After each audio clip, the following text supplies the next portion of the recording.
Good morning, good morning. I'm your host, Hassan Aline, Co-host Kyle Williams. in Apartheid, Michigan, Pata. Apartheid, Detroit, Apartheid everywhere. Says the water everywhere, but we don't have any clean water for Flint. Gonna poison the people in Flint. We got a water conference over the weekend, Yeah, right here in the city. Over there, big local. water Oh conference. yeah, a lot of folks was there from out of town, across the country. Some Indians from North Dakota, wasn't it? Yeah, North Dakota, Arizona. I mean, they was from every which way. Folks from Colorado Colorado. talking about that water. Well, we don't need any water. We're giving ours away in Detroit. They're cutting us off the water, poisoning the folks. They asked me, you know, what do you call? I'm gonna ask you the same question I was asked. What do you call a person that's poisoning people?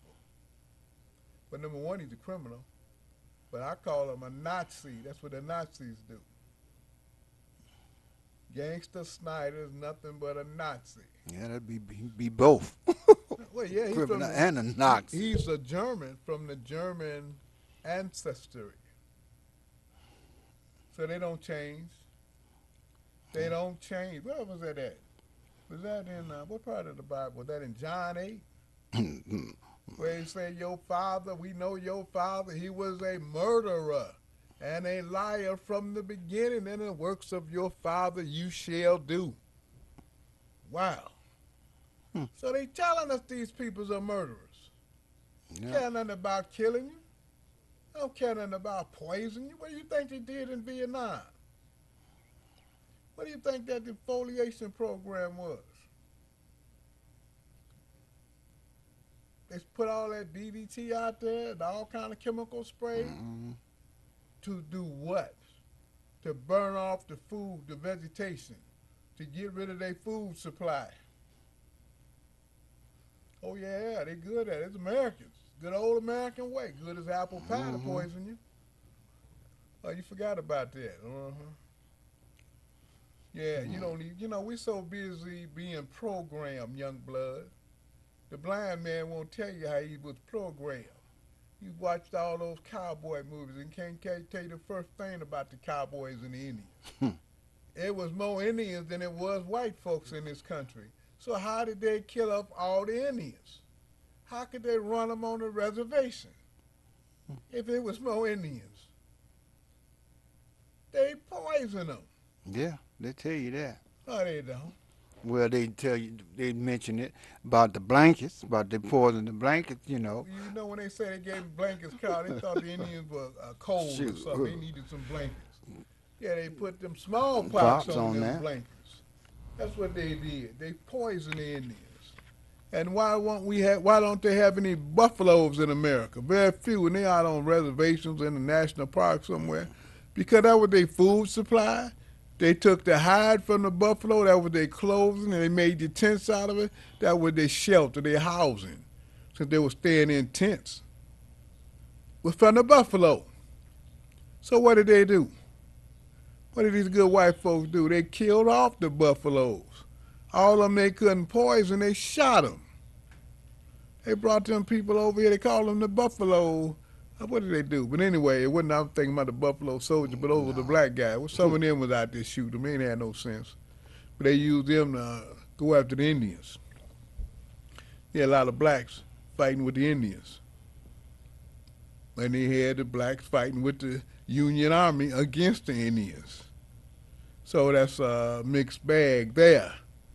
But these people in America have been poisoning folks all the time. They still poison you. They watch them little Mm-hmm. TV series. Y'all watch all that stuff on television where they tell you about antifreezes or poisoning and how they put it in their husbands, the women, the white women, because blacks didn't know nothing about it. Put it in their drink, put it in their tea over a period of time, and they Mm-hmm. slowly died, got sick, and then they died. And one woman only got caught because she was working on her third husband. Mm-hmm. It's not funny. It's really Nah, not funny, but it it's just shows you how we don't know how the system works. We don't know how this country functioned and came about. They've been poisoning folks for years. All of a sudden, Snyder gets away with, well, somebody was wrong and I'm sorry for it. Yeah, he's shit. sorry he got caught. We know he's sorry. What else is new? He's sorry as a governor. He's one of the worst governors, a sorry governor we didn't saw. That's You a know, a lot fact. of these words have double meanings. So we just get hung up on one, right? I'm sorry. I apologize. Yeah, you've been a sorry so and so forever. But we just don't know how it go, huh? Mm. What they say on the front We page of the better Detroit figure it News, out. Detroit police overtime hours soar. Well, they got to get them white boys that money, don't they? Are we missing something? They already paid the lowest, so how do you compensate for it? You allow them to just rack up overtime. They haven't done a doggone thing. Did they stop the dope from moving from one side of town to another? Can you drive down 7 Mile Road without being hit? You felt like they was going to run over you down there, people drag racing, flying there. And that's on both sides. 7 Mile, east side and the west side. Yeah, you get out there by Greenfield and you think you're on a drag race somewhere.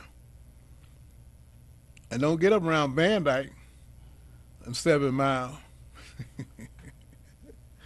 And the only way you see the police up, well, you do see a lot of police over there. They giving out traffic tickets. They towing your car away. Van Dyke and Gratiot, especially Gratiot. Man, you hate to even drive up Gratiot. I guess they had to do that since they're around the police station. They say get somebody. It's amazing, ladies and gentlemen. It is amazing how they do us. We're not supposed to know. This is your good time mayor at work, right? This is the mayor that everybody wants to reelect. Not everybody, but the crazy folks want to reelect him. Oh, he's doing a heck of a job. How are you doing a heck of a job and it's fraud? It's fraud. They can't even justify the overtime. If they're working all this overtime, why when you call the police, they don't come for 30 minutes or the next day? Am I missing something, Carl? They're getting paid for working overtime, so there's a police presence in the neighborhood, but they still don't show up. Well, maybe they're watching the videos in the car or on their cell phone. Is that it? Let's get some of these calls, Something man. wrong if Maybe they're they'll not tell us showing what's up. going on.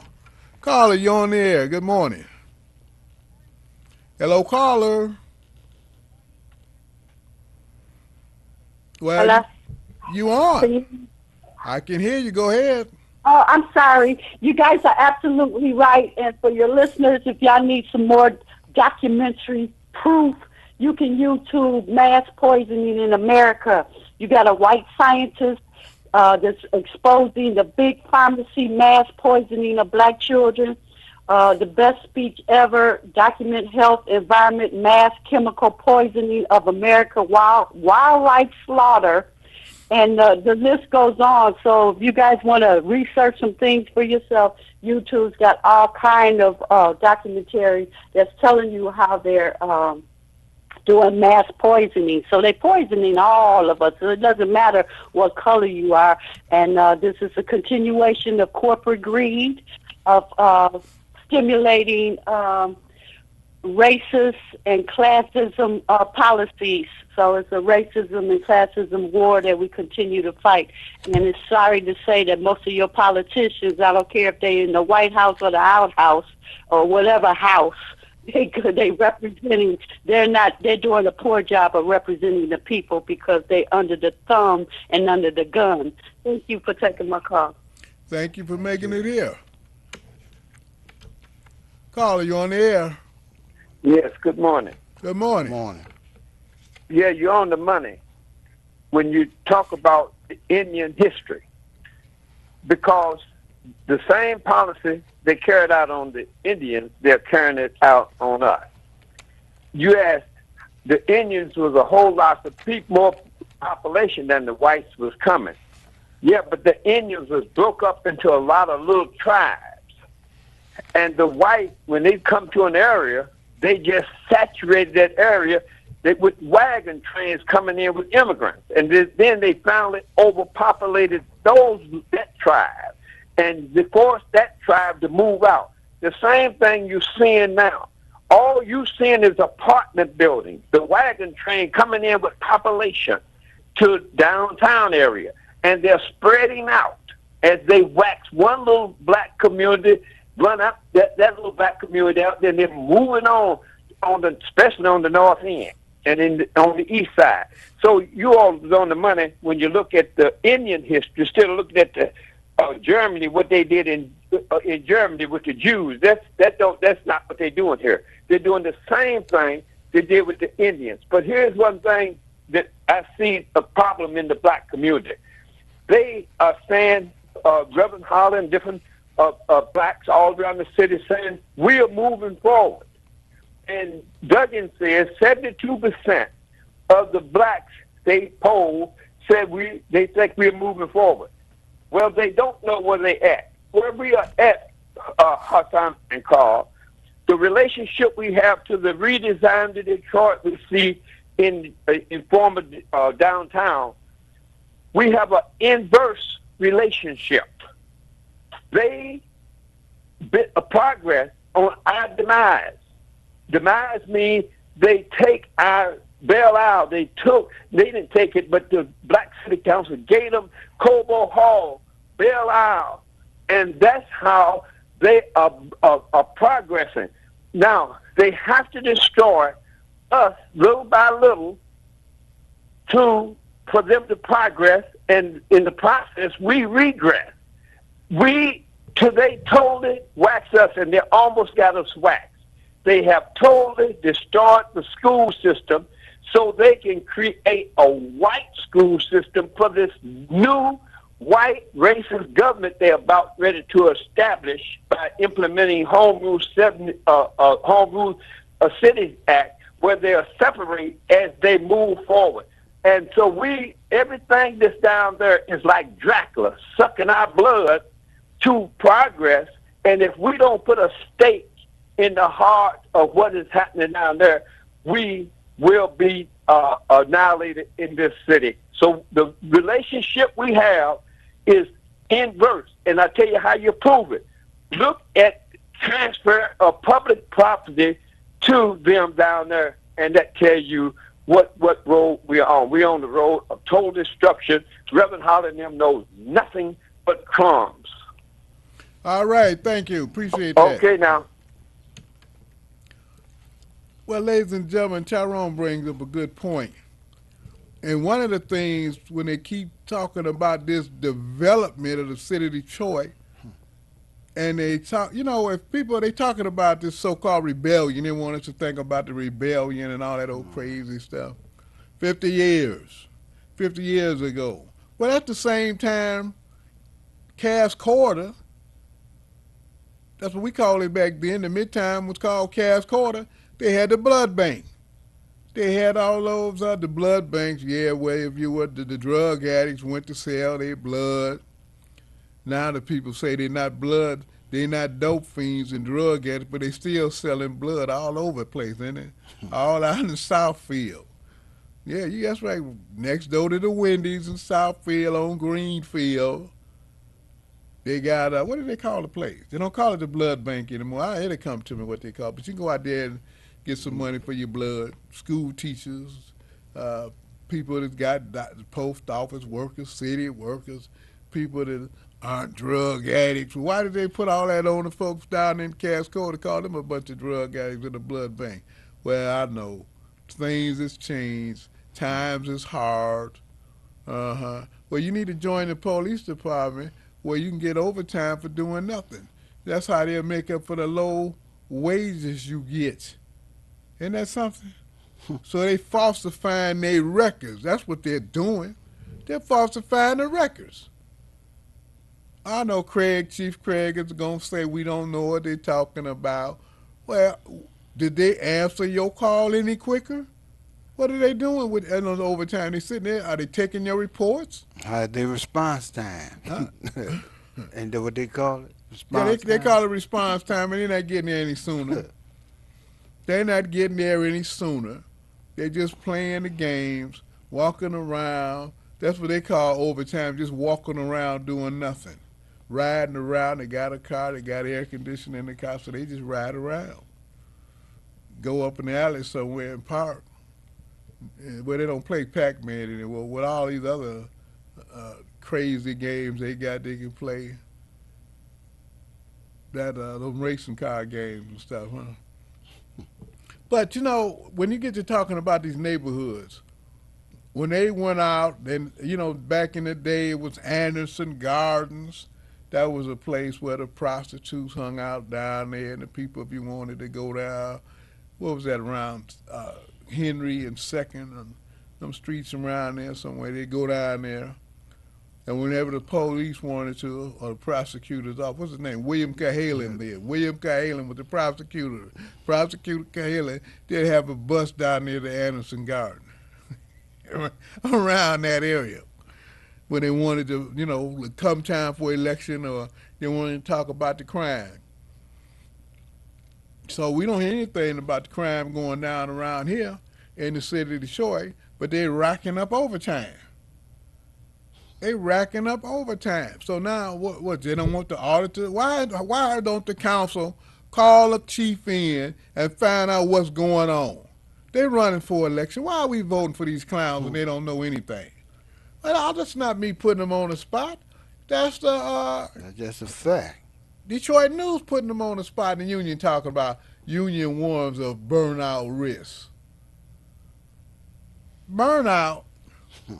The only reason they're allowing this to happen is because the police force now is 75% white folks. White police officers, army of occupation, they're getting it ready. They're getting it ready. You see them now. Oh, yeah. Hey, here, they're supposed to be doing us a service, looking out for the community, and they breaking the law more than anybody, padding the payroll. What about them blacks on the police that they put in jail for the same thing? And you don't think this is serious? You don't think this is worth an investigation? Why don't they put that auditor, that was the Wayne County auditor, wasn't it? That found all that stuff going on wrong. Well, they had one right here in Detroit that found out a lot of stuff and blew the whistle. So they know. And all them old scared black folks on the police force to say they being mistreated, why don't they bring it up? Y'all can put your hands on the time schedule. Mm-hmm. Oh, y'all forgot I used to work for the city in another life. They can put their hand on the time schedule, ladies and gentlemen. They can make copies of it. They're right there. They're right there. So what are they protesting about? You protesting about they mistreating you. They supposed to mistreat you. You're not talking about what they doing wrong. Mm-hmm. You won't open their mouth, and they violating the law. Can't sit there. They can fire them people. Suburbanites coming in, forging. That don't even sound right, do it? No, but see, then they want to talk about the blue code of silence. What blue code of silence? That ain't the blue code. They tell us it's a blue code. It's called the no snitch code. Well, the no snitch. They try to put it on the people in the neighborhood. And you know what? I mean, ladies and gentlemen, come on. They try to put it on people in the neighborhood, say black folks got a code. They don't snitch on each other. Man, that man been watching too many Godfather movies. Ain't that many anymore. What they do, play this thing over and over again? You tell them they don't snitch. No, that's the police don't snitch. You got it mixed up, young blood. They call it the blue code. But the blue code, if they're not snitching on each other, and you got blacks in there complaining, and they're allowing these fools to make twice the money they making. Now you couldn't, no. You ain't gonna sit down there and mess with me.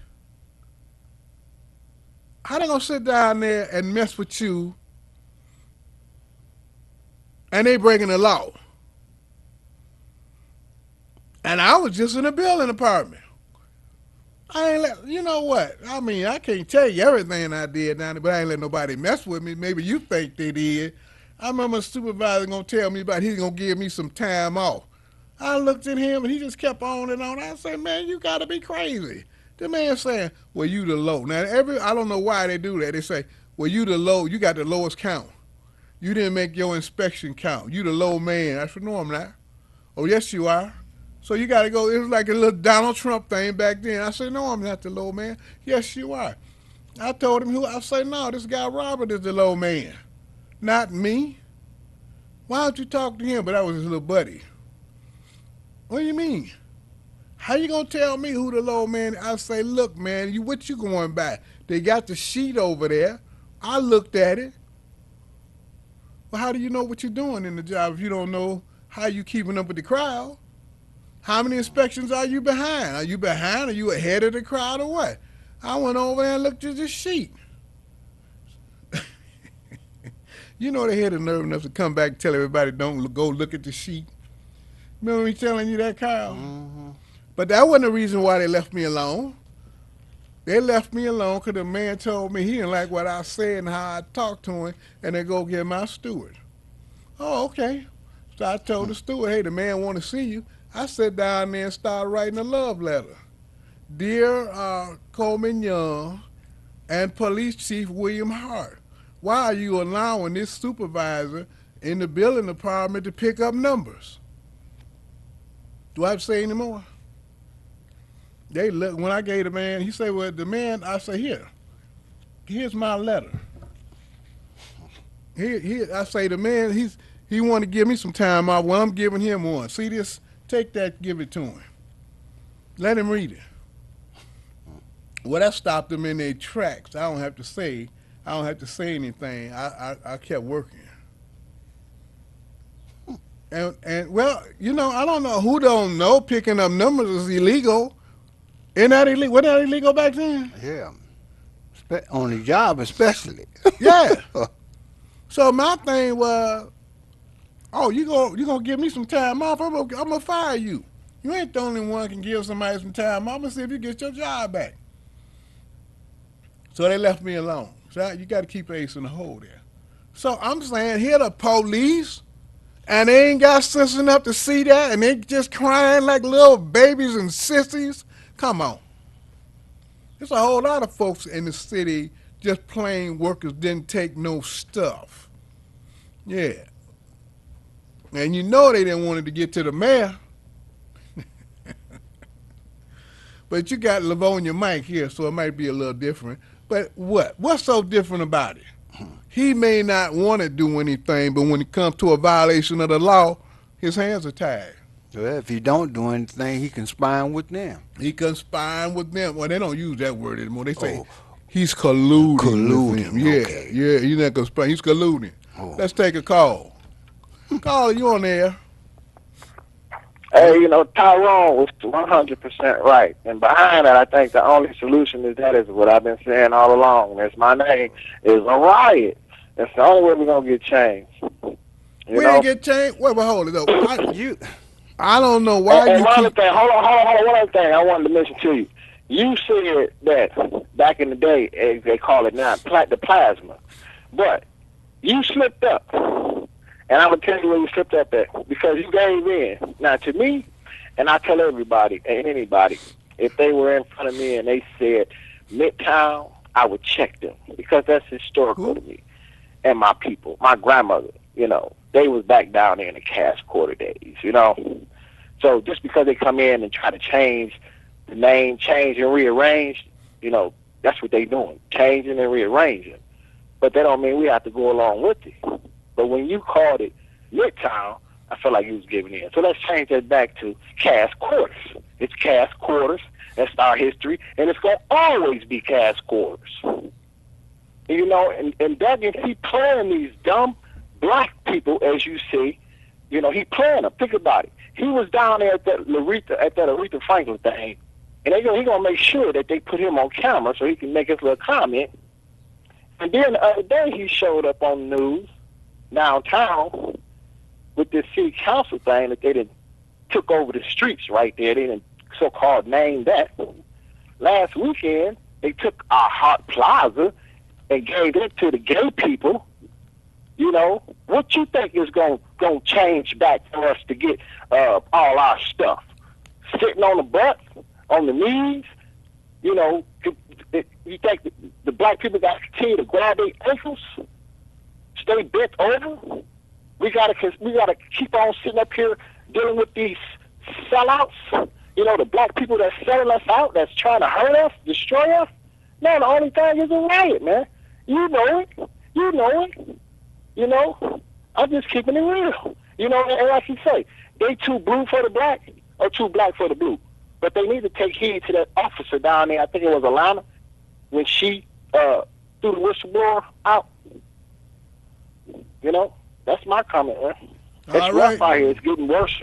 And I tell you, they bagging us up in the corner so bad to where they know what's going to happen. They know.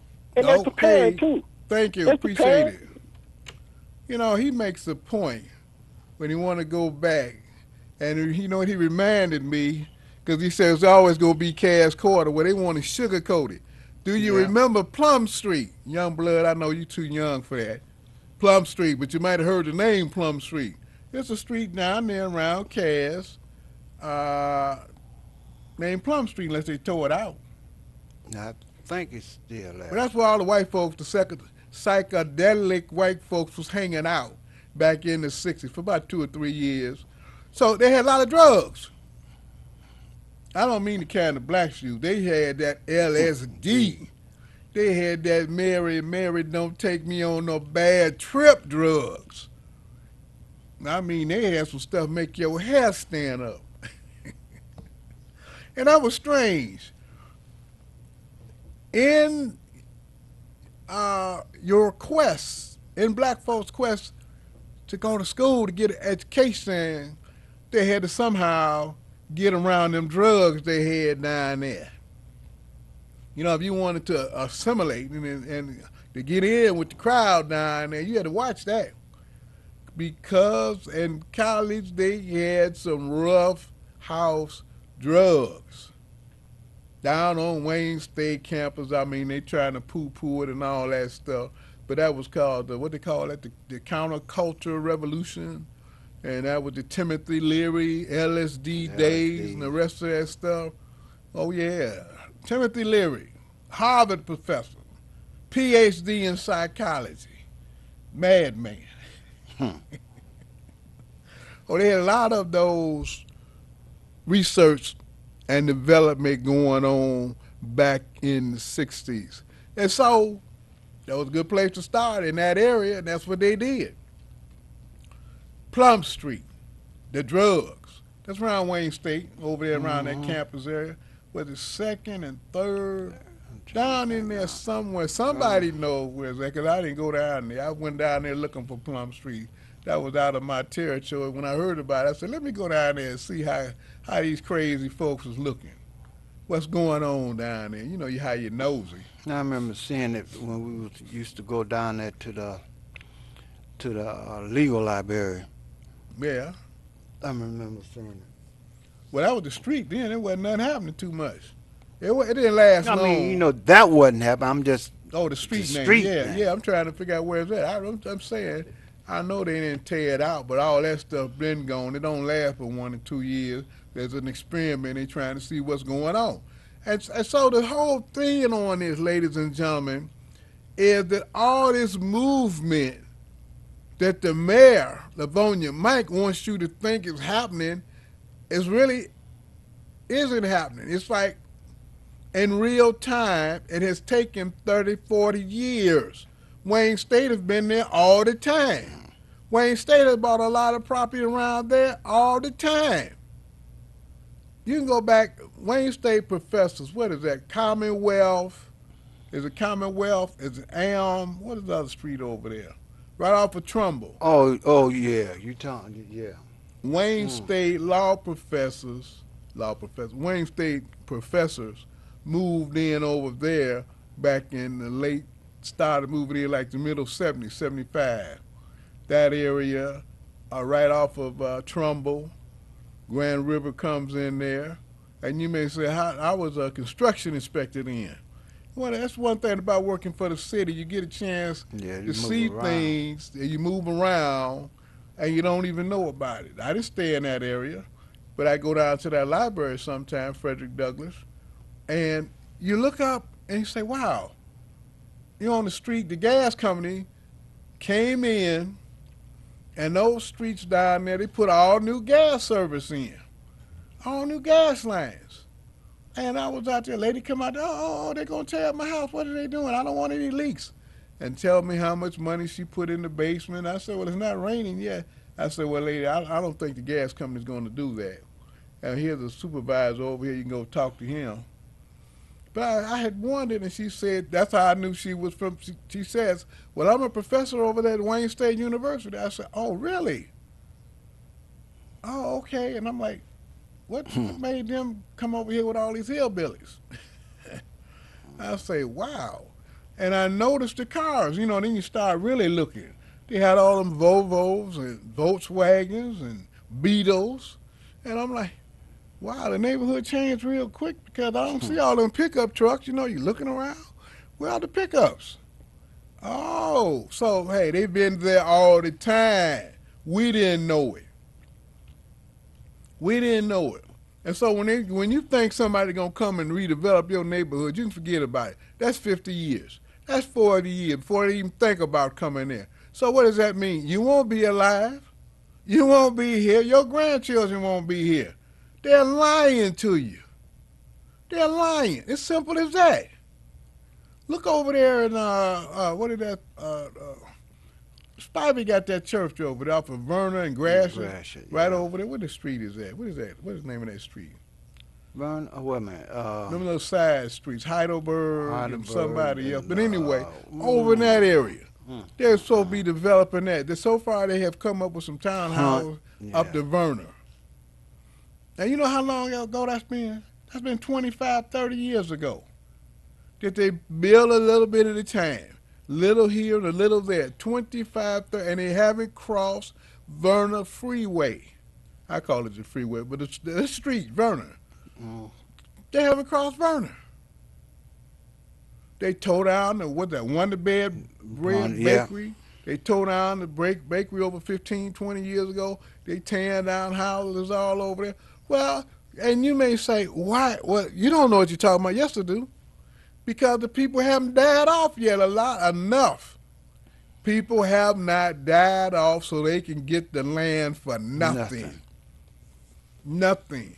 When they have the city's, what was that, department, I'm trying to think of which one it is, but maybe the planning department send people out and they go up and down the street and they want you to fill out this paper. They may say, oh, we'll give you some of this federally funded money, so you're going to fill out how many people in the house. You trying to get a roof or something on your house, or the windows, or a new furnace put in. And all they want to know is how old you are, how old the people are in there, and what all they going to do. And so they, what was it, 2 or 3 elementary schools up Shane? Yeah. Down Shane? They tore all them down. So where's the development coming in at? Where's the development coming in and in no schools? Oh, you forgot about the schools. Look around your area. The only ones that are still stable is because they have the schools there. 1 or 2 schools. Yeah, you're right. They didn't tear all the schools down. They had about at least, all you gotta do is even the high school is gone now. Oh, yeah. So all of them gone. Joseph Campbell, Northeastern, which was the high school, and Campbell was another school that was over there on Shane. Those was 2 schools, big schools, and both of them are gone. There was one more. I can't. Yeah, but that's the whole point. You know, that all this stuff about development, you fooling yourself, Reverend. Telling your people the God is mad doing a good job. You fooling yourself. You ain't got nothing coming. They trying to get rid of the churches, trying to. They doing a pretty good job with this drainage fee. You're being charged twice. You being charged. I don't care how many times we say it, you know, y'all listen to the mayor talk about acres. Like this is farmland. That's what they trying to turn it into farmland. You got nothing to do with that. Number 1, they going to the old city limits. You know, they had a old city limits. Before it was 8 Mile Road. Before the city went out to 8 Mile Road, it was West Grand Boulevard or the Boulevard. That was the city limits.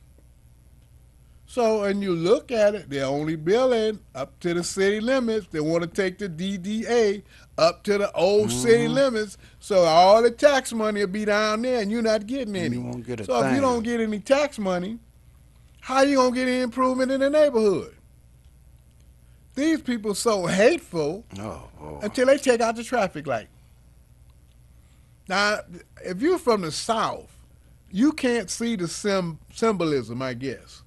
Well, maybe the traffic light don't work. They say they're doing a study. Give me a break. How do you do a study on what? How many birds fly by? You know, people around in the city know that they got a cord running across in some box or cable on the street.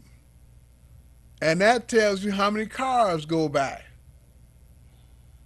Now, when the cars run over it, basically they got the formula all laid out, but that's how they do the study. You look at, you don't see those around the city. You don't see any of it.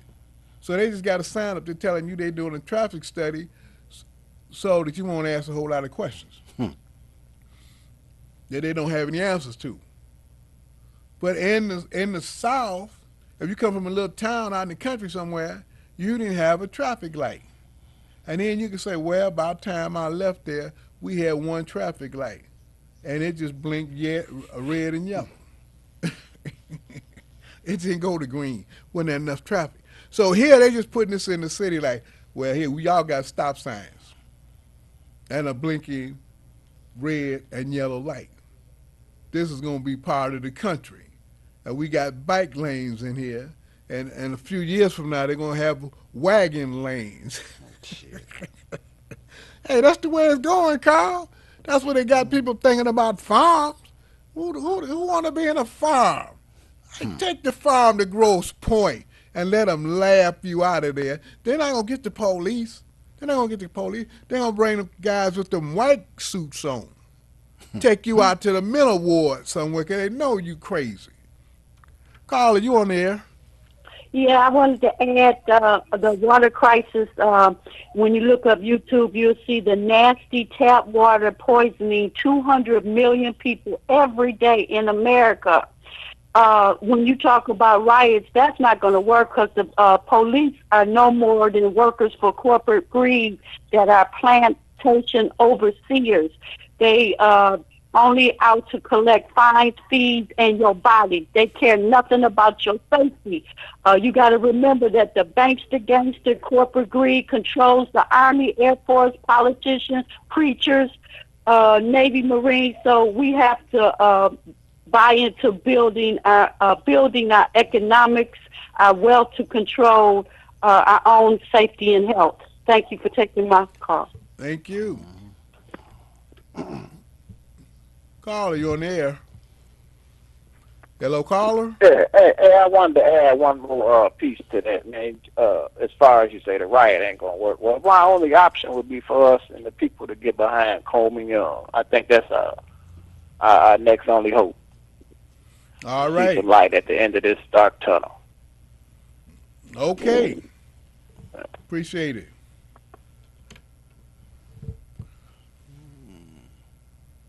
I don't know why we believe the riot solves anything. We didn't get anything till this massive riot. The white folks got what they wanted from the riot. You might have got a crumb, but it wasn't anything you did. And it's called a rebellion, even though they want to say it was a riot. Yeah, and they need to make a distinction between that because a riot is totally different.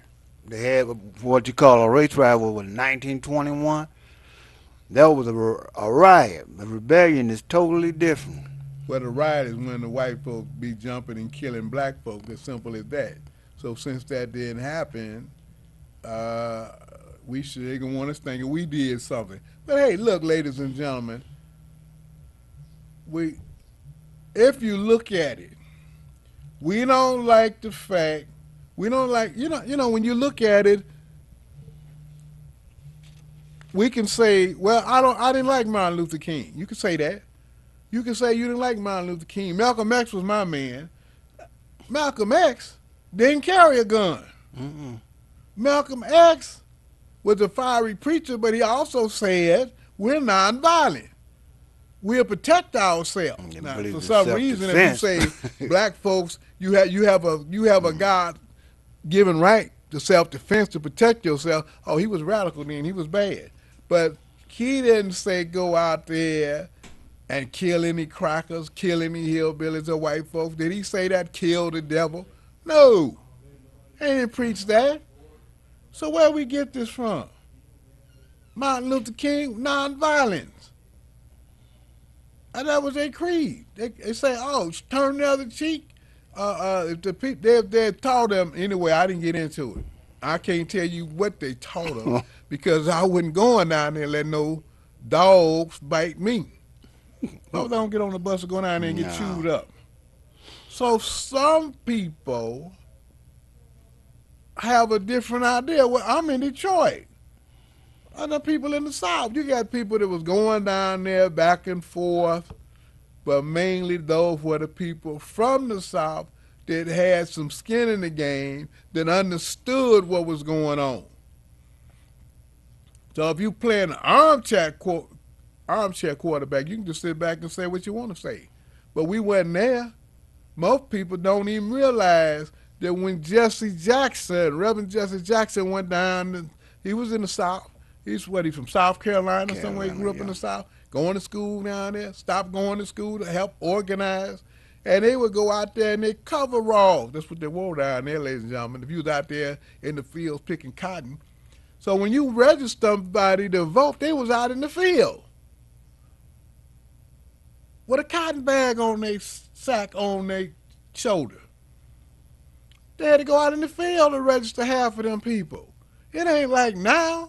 Now you don't even want to register people. How is it? The last caller say, we got to get with Coleman Young. Okay. How come you're not registering people to vote?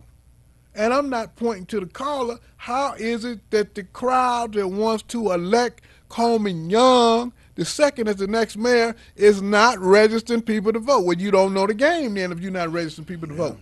That's the only way you're going to make it. How are you going to win and you don't go out and get your own people? You say, my own people? Yeah, the young folks. The young folks that know that they're not getting anything out of this school system. The ones that's 18 and 20 years old, they can vote. The ones that just got out of prison, they can vote. Why aren't you registering those people to vote? And then you talk about, well, what about the website? That website don't mean nothing. The guy says he was helping him out and he didn't, and he owed $200. But you're not going to talk about the main issue. If you want to win, you got to have registered voters. Oh, come election day for the primary, you can come out. People will come out and vote for Coleman Young. You can get people to come out and vote. But guess what? They're not registered, so they can't vote. So you got to get out, beat the bushes, and get people to register to vote. And you know what else? They're on the porch. They're on the porch. Yeah. It's hot. They're all outside. You don't have to look for anybody. So that's what you need to be doing. We need to cut all this what you think out and what you need to do and what you need to do and what you think is two different things. You need to get out there and get your people registered to vote. Well, why you got all these people that work with Coleman Young's father? Well, they didn't. Half of them don't know. But they had a job with his father. When you think about it, half of them had a job. The other half, they weren't part of the strategy. They weren't getting people out. And then you had people that knew you had to get out to vote. In order to vote, you got to register. Just that simple. But then again, you don't want to do the real work. You want to stand in front of a camera. That ain't going to get it. And that ain't going to get it. You want to be like Hillary Clinton. I'm ahead in the polls. But wait a minute. They're investigating the Russian involvement, right? Well, now, what kind of Russian involvement you gonna investigate now? Is it gonna be the same Jackie Curry? Jackie Curry dead. Oh, that's right. It's not Jackie Curry anymore. It's Janice Winfrey. But if you got these people, these new people coming in to register, how can she risk that? Would you risk it? I don't think she would. No, I don't really think so.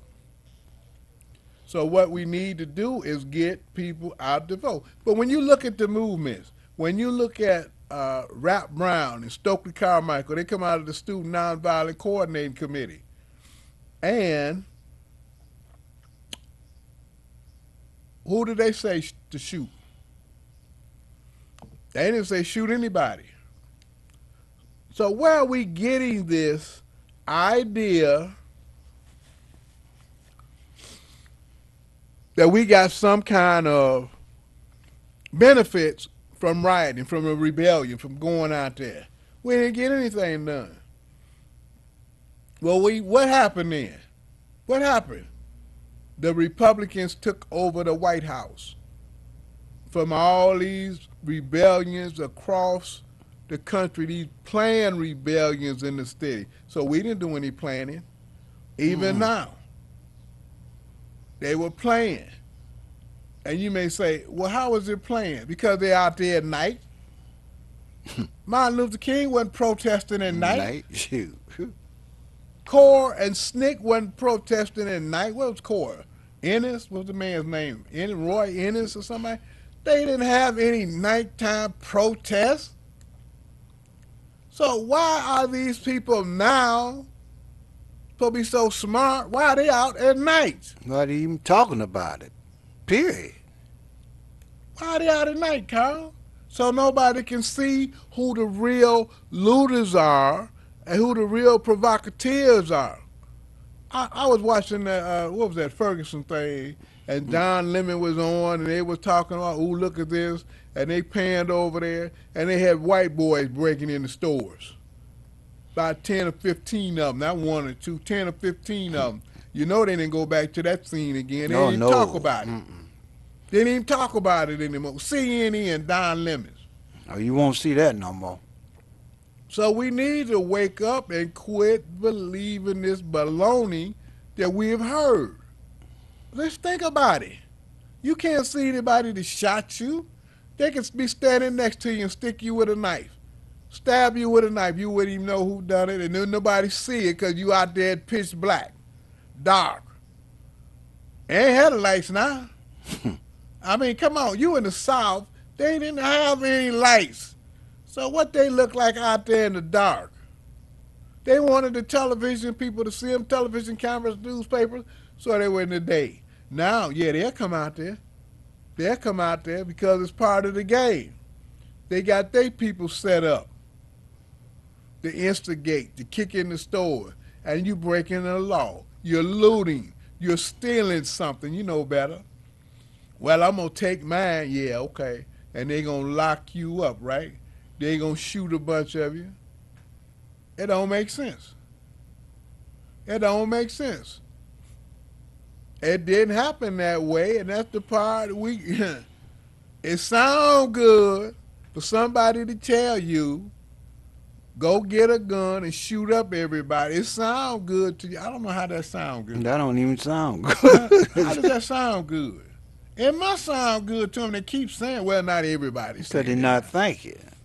They're not thinking? No, couldn't be thinking to say something like that. Yeah. And then, so you committing suicide. That's exactly what you're doing. You committing suicide. So you gonna leave your kids, your wife? Well, I ain't gonna say I could understand why you leaving your wife, but you might. but how can you say you gonna commit suicide so you won't have to face your wife? They'll be glad you gone. They might be glad you're gone. You ain't leave no insurance policy for them. You ain't getting no money. They ain't getting no money out of it. It don't make sense. You know, ladies and gentlemen, they got this mass hypnosis, mass programming. They put people in these, especially the guys come out of jail. A lot of them been under that psychotherapy. They experimenting with them in jail. You know, they experimenting with people in the military. They on the drugs, the LSD. What else stuff is that it's the most kind of crazy stuff they got them on. I was gonna say DMC, but I don't know. But I got it in the book, man. I was reading about it a couple days ago. All them kind of tranquilizers, but they're hallucinatory drugs. So when these people come out here talking about they the lone gunmen and they were in the military, well, don't be fooled. Oh, he was in the military. He been programmed. That's simple. And you may say, oh, man, y'all come up with some of the crazy stuff. How is that crazy? They got all kind of, look, I'm going to tell you who crazy. You the one crazy. You got to be crazy. Now, you say, why did I say, you could have warned you crazy. Now, why did you have to be crazy? Because you think these young men are all brave and they running up the hill, they going to Iraq, they going to they fight these wars, and they just that brave and people dying all around them and they still beating on their chest like they King Kong or Tarzan or somebody. It don't happen like that. Anybody been in the military, been over there in Vietnam, they know better. Their mind's gone. What do you think they talking about? The stress. Yeah, the stress and the trauma of seeing people die around you every day. That's not normal. No, that's not normal. And you still around, you still living, and you don't know when your time is coming? Come on. Like they give them a whole lot of heroin and morphine and all kind of drugs. Right there in the military. Come back, dope fiends. Come back out of Vietnam, drug addicts. Yeah. Whole lot of them. You want to know what happened to your son, and they don't want to talk about it. Once in a while, they slip up and say how much drugs they had over there. They don't even want to talk about it. So what make us think they can really, all this fighting is going to do anything? No, if you fighting to protect yourself, that's different. But just to go out here and say, we want things to change. Really? Really? Wow. If you want something to change, you better get on them preachers and tell them to vote against the mayor that's closing down your church. Churches, yeah. That's what you need to do. And if he's not going to talk about it, then you need to get rid of him. What good is he? Let's take a couple of these calls. Caller, you on there? Hello, caller.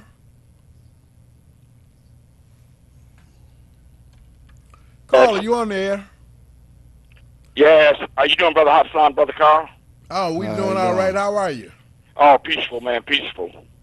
You know, Brother Hassan, Brother Carl, our solution is the Honorable Elijah Muhammad's program. And nothing else is going to work, Brother Hassan. You think about it, I got the Muhammad speech going all the way back to the 60s. The Honorable Elijah Muhammad talked, all this that we going through, he told us what we will be going through ahead of time. And if we just, you know, put down our little differences and whatnot and came together, you know, there's no excuse. You think about it, Brother Hassan, how does God look at a people like us, numbering the numbers that we number and the wealth that goes through our hand, and we sitting back every 2 years, every 4 years, thinking that Pharaoh or his government is going to change our situation. That's our fault, Brother Hassan. When will we wake up? When all we have to do is put down our little petty differences, understand, pool our resources together, and start doing something for ourselves, like every other intelligent race of people. The government, understand, when you talk about the government, they're part of the system, Hassan. It's not going to change. The system is built on the backs of on black folks or whatever. You know, if we wake up, you know, the rider has to get off our back. As Minister Farrakhan would say, a white man's heaven is a black man's hell, and it's going to continue to be that way, Brother Hassan. We keep, you know, they call that retard. Keep doing the same thing over and looking for different results and still getting the same results. That's where this politics thing is. Sister Cynthia, she said it all, Brother Hassan. And we got a good chastisement coming from Almighty God Allah, because we refuse to get up and go and do something for ourselves. And it ain't no excuse in 2017. It ain't no excuse, brothers. Hey, man, I love y'all, and you keep up the good work, brother. All right, thank Maybe you. we'll wake up. Thank you. Caller, you the last caller. Go ahead. Well, he hung up. Okay. That was the last caller. Well, ladies and gentlemen, it has been an insightful hour, the fastest hour anywhere. I don't know where the time goes. I don't know where the time flies.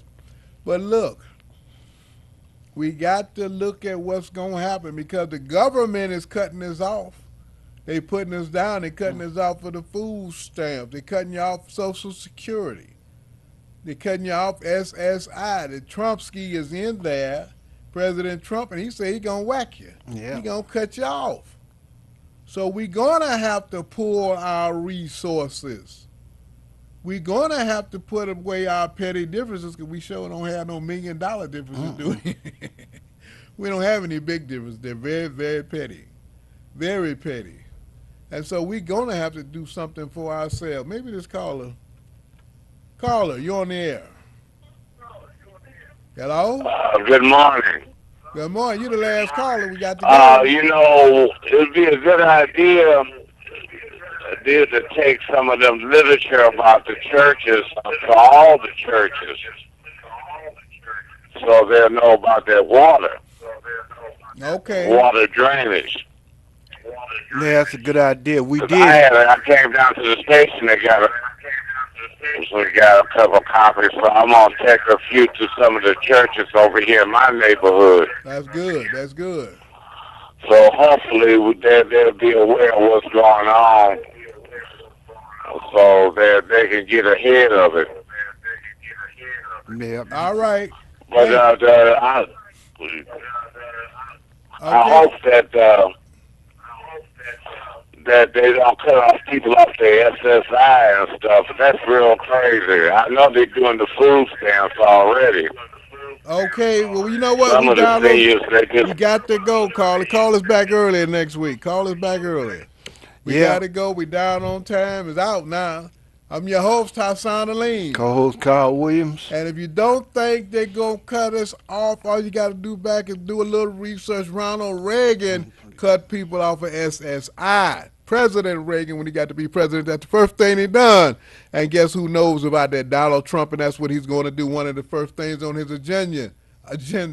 So until next week, peace.